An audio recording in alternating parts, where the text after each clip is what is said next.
पौराणिक कथाओं के अनुसार राधा माता गोलोक में श्री कृष्ण के साथ निवास करती थी। एक बार देवी राधा गोलोक से कहीं बाहर चली गई।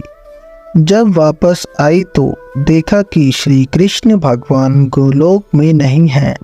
उस समय भगवान श्री कृष्ण अपनी एक सखी विराजा के साथ गोलोक में घूम रहे थे। यह बात जब राधा जी को मालूम हुई तो उन्हें गुस्सा आया और वो सीधे उनके पास पहुंची गई। वहां पहुंचकर उन्होंने भगवान श्री कृष्ण को काफ़ी भला बुरा कहा। राधा जी का यह व्यवहार भगवान श्री कृष्ण के मित्र श्री दामा को बुरा लगा और उन्होंने राधा को पृथ्वी पर जन्म लेने का श्राप दे दिया। राधा रानी को इतने गुस्से में देखकर कृष्ण भगवान की सखी विराजा भी वहां से चली गई। इस श्राप के बाद राधा ने बदले में श्री दामा को श्राप देते हुए राक्षस कुल में जन्म लेने का श्राप दे दिया। राधा रानी के द्वारा दिए गए श्राप कारण ही श्री दामा का जन्म शंखचूड़ दानव के रूप में हुआ था। दानव कुल में जन्म लेने के बाद भी शंखचूड़ भगवान विष्णु का अनन्य भक्त बना। वहीं दूसरी ओर राधा रानी ने भी पृथ्वी पर वृषभानु के घर में पुत्री के रूप में जन्म लिया। लेकिन राधा रानी वृषभानु जी की पत्नी देवी कीर्ति के गर्भ से नहीं जन्मी थी।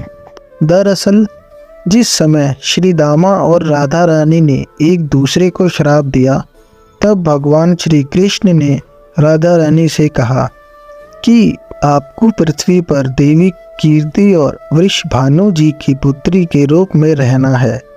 इसके आगे भगवान श्री कृष्ण ने राधा रानी से कहा कि जब आप विवाह के योग्य हो जाएंगी तो आपका विवाह मनुष्य के अवतार में रायाण नामक एक वैश्य से होगा।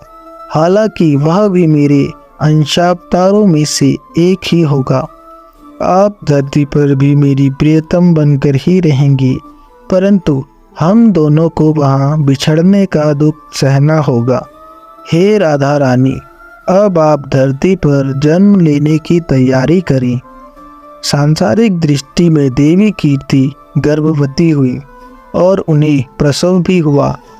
लेकिन देवी कीर्ति के गर्भ में योग माया की प्रेरणा से वायु का प्रवेश हुआ। उन्होंने वायु को ही जन्म दिया। जब वह प्रसव पीड़ा से गुजर रही थी उसी समय वहाँ देवी राधा रानी एक प्यारी सी कन्या के रूप में प्रकट हो गई। जिस दिन राधा रानी प्रकट हुई वह भाद्रपद शुक्ल पक्ष अष्टमी का दिन था। इसीलिए भाद्रपद शुक्ल पक्ष अष्टमी को राधा रानी अष्टमी के रूप में जाना जाता है। इस दिन भगवान श्री कृष्ण और राधा रानी की पूजा की जाती है।